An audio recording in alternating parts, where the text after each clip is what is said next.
Hello everyone, I'm Mary and today I will be doing my April wrap-up.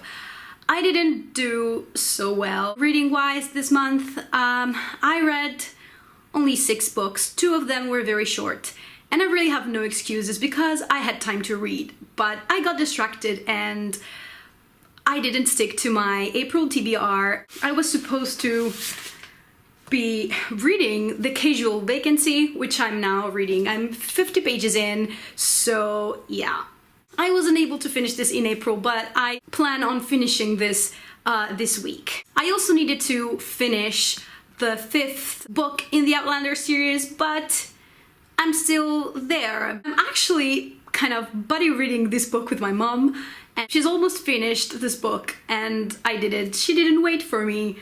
Thanks, Mom. Moving on to the books that I actually read in the month of April. I read The Virgin Suicides by Eugenides.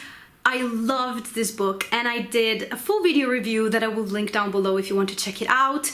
But I gave it a 5 out of 5 stars. It was beautifully written, very interesting story, and I definitely suggest you pick this up. Then I read Good Wives by Louisa Alcott, which is the second part of Little Women. I also did a full video review for both of them that I will link down below if you want to check out. Basically, I did not like this second, let's say, half of the book. I gave it a 2 out of 5 stars.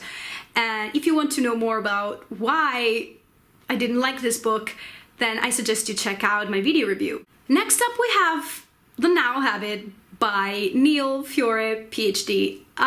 This is a self-help book. It's essentially the first self-help book that I'm reading and probably the only one that I'll ever read. I just think that procrastination is a big problem in my life and I thought this could be helpful. It was very good. I gave it a 5 out of 5 stars, but I actually told myself that I would revise the rating once I put things, you know, the tips that it gives you to overcome procrastination in practice. Like, if it works, then I'll stick to my old rating, or I will probably change it if it's not effective.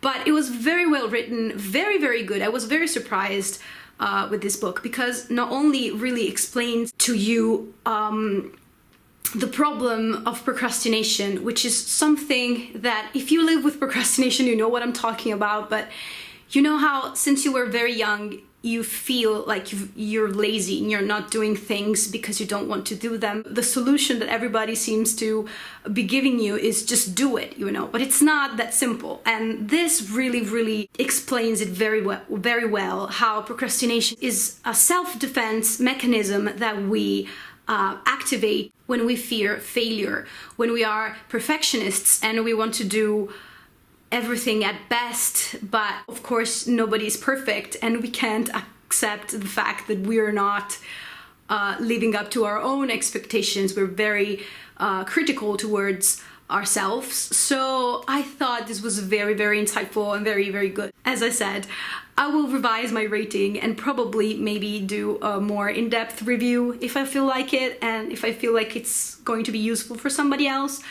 But I really liked this book. It was a very good read. If you have the same problem and you did not find a solution to it, I suggest you pick up this book because it could be helpful for you. The next book that I read is Blues in 16. I don't know if this is the actual translation. I don't think it was ever translated in English. It is an Italian book by an Italian author who's named Stefano Benni. I didn't like this book. I chose this book for the Pop Sugar Reading Challenge. It was a book you can read in a day because it's pretty short. It's a poetry collection and it was just not interesting.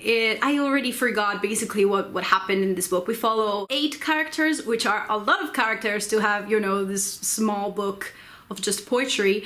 That live in this city, and it's very pessimistic, but in a shallow way, I think. It doesn't make you really feel anything for the characters or for what they're actually saying.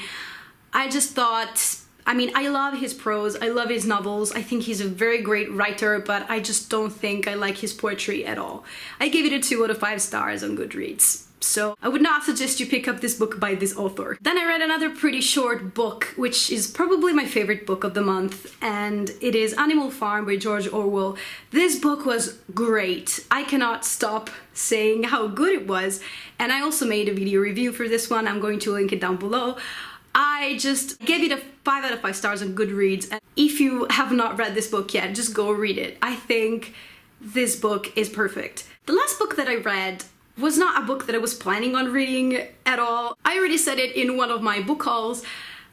I was not going to start a new series because I had to finish the Outlander series first. But I heard so many people talk about this book on Tumblr, and I wanted to pick up another young adult book to see if I really might be interested in this kind of genre, because I read a couple of them and I was not really impressed. So I still want to give this genre a go, and I picked up The Raven Boys by Maggie Stiefvater. Let me just say that this Scholastic paperback edition is awful. I'm not buying any more of these. I'm just going to buy hardbacks from Scholastic from now on, because it was so...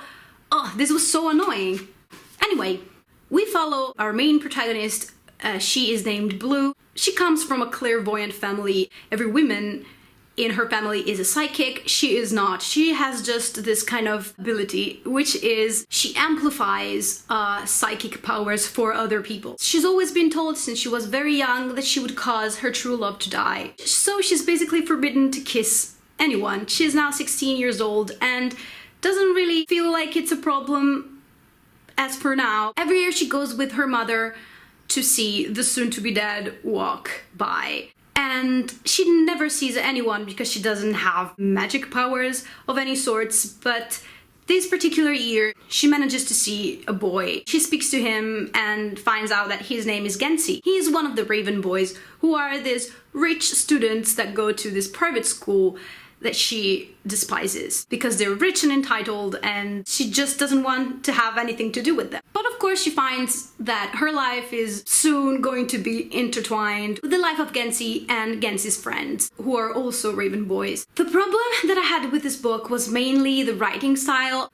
I didn't like it at all. I just felt like it was very disengaging and unnecessarily complicated. Like, not in a, beautifully complex way, but sometimes sentences were constructed in a way in which I wasn't even sure who they were referring to exactly. I just thought it was very confusing. A good thing about this book is that we didn't have only, Blue as a narrator, but we get to see the story from other perspectives. So some of the Raven Boys, other characters, and that was interesting to me. But other than that, even if we were supposed in the first half of the book to get to know the characters, I felt like, I don't know if it was the writing style, but I really didn't feel connected to these characters. Like, for example, Blue was described as to be very odd and different, and I just didn't know why she felt to be different and odd, because we don't really get to see her in school, and I would have loved to see that, to just have more depth to the characters.